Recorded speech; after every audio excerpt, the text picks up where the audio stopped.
This is the Sound and Band Bureau. Transfer to Metro Trades as the Sound. Hi, this is David Lincoln, and you're watching Trader Talk on YouTube. In this episode, we're going to talk about the concept of selling teenies and also the concept of boat people on the floor. Now, you might have made some money trading, and you might think you know a little bit about options, but there's a lot of holes I've found in a lot of people's trading education.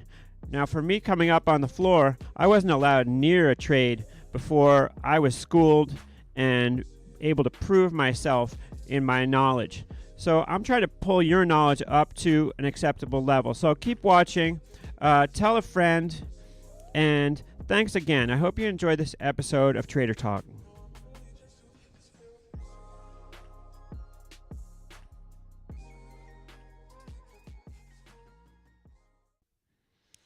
All right, boat people and selling teenies. These are two concepts which, at first glance, you might think really don't apply in this day and age. They're things that are anachronisms to the floor. But in reality, these two concepts do apply to us in a lot of ways as modern traders. So let's go over them one at a time. A boat person on the floor was somebody who jumped around from pit to pit, depending on what was busy. They would show up when things got busy, and then they'd jump to the next busy spot. Now, we weren't that happy with that because on the floor, as a market maker, you kind of have to take the good with the bad a little bit. And if you're sitting in a pit through the doldrums and making markets, taking the good trades and the bad to some extent, and then all of a sudden your stock gets hot, you don't really want a bunch of people jumping in on the action on you, for one thing. And for another thing, if you've got somebody who's bouncing all over the place, they're not going to really be an expert in any stock. They're not really focused. They're not really specializing. And that's where the concept of boat people ties into the modern age of trading. I always say to people in finance, pick a small niche, pick some small little thing in finance and become an expert in that thing, and you can make a career out of that. Pick some little niche that you feel like you've got an edge on. Maybe you're into trading Apple options and you focus in on those options.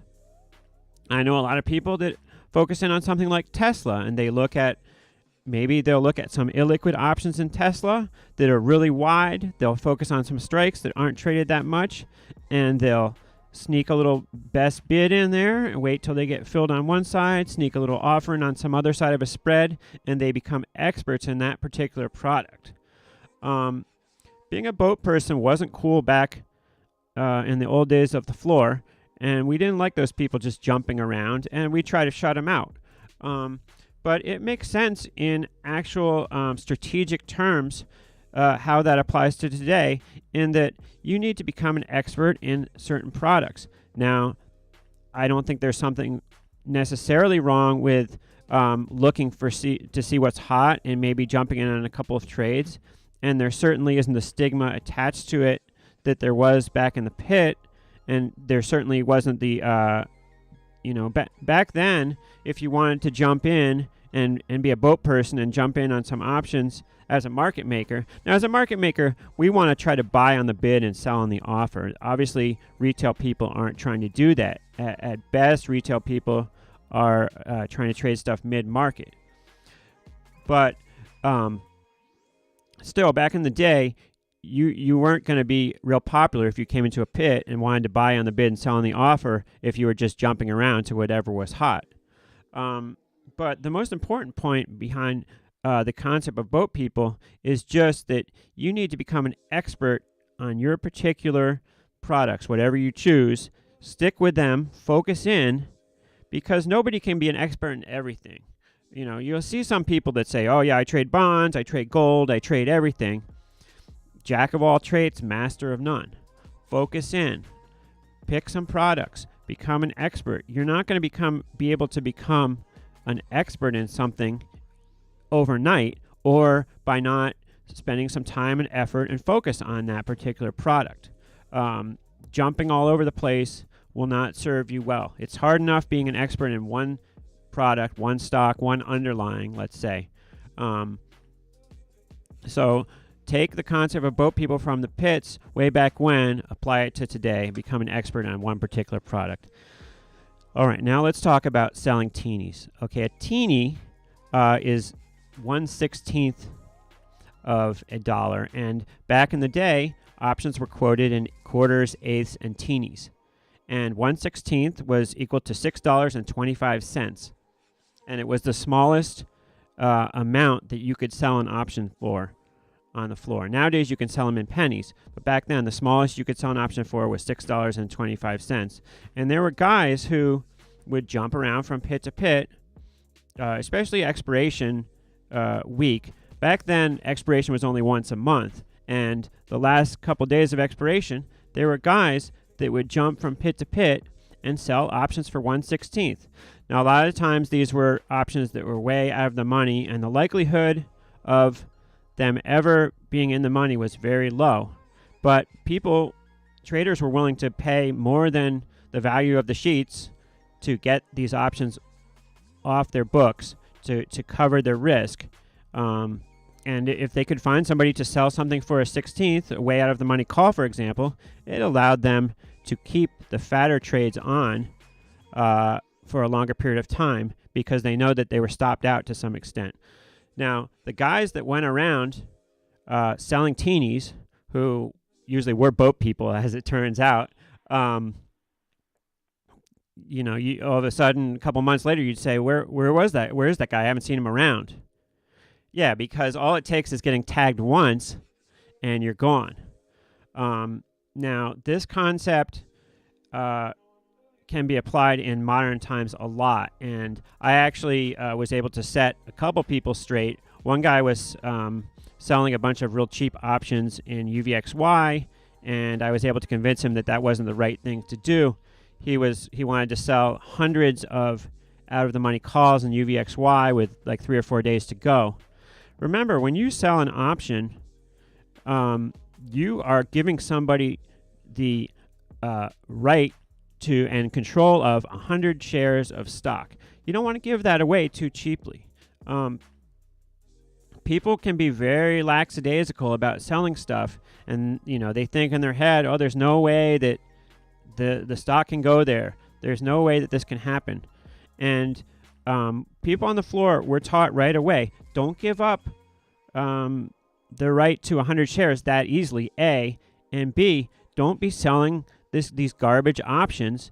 It's about units. When we look at our sheets on the floor, we look at how many units we're short, and we want to try to get them in. I would much rather be buying something for a 16th than selling it, regardless of the strike, regardless of the days till expiration. You are, it's a ticking time bomb if you start selling cheap garbage options. Now, we saw that that guy that blew out in natural gas a couple months ago selling garbage. What you should be doing is you should be buying those really cheap, dollar-cheap options, which allow you to sell more expensive options closer to at the money. I see people doing it all the time, and it's this is one of these things that's easy. If you got your education online, it seems like such a good deal. Oh, well, there's no way UVXY can go to 100. I'm going to sell these options, and even if it does, it'll come back. Yeah, but when you give away, when you sell an option for a cheap price, a very cheap price, even if the underlying doesn't get to that place, the option can still explode in value just from a pop in the underlying, A. B, this is going to increase your margin and haircut requirements by selling these options by a lot. And the amount that it increases your margin requirements just isn't worth it to be selling this cheapo stuff. People have to get burned sometime to learn, but this is a big one where just don't do it. It's not worth it to sell really cheapo stuff. And sometimes I kind of, it's one criticism I sort of have of Tastyworks and those guys a little bit, where sometimes I don't think they emphasize enough to not sell a bunch of total garbage options. Now, you can sell a teeny bit of garbage options, but in general, you want to be, if anything, buying garbage options and selling fat volatility. You want to be selling an option with a decent premium instead of just giving away units for cheapo prices. This is a super important lesson. So, look, selling teenies is just going to get you blown up. And by teenies, I mean selling options for, cheapo, 20 cents, 30 cents. You don't want to give up the control of 100 shares of an underlying for so cheap. Be very careful what you sell, and don't sell cheap stuff. Hugely important lesson to follow. Thanks for watching, and I will see you in the next one. Great for all the support. Check out my other videos. Sign up on the Facebook group, and we will see you in the next one.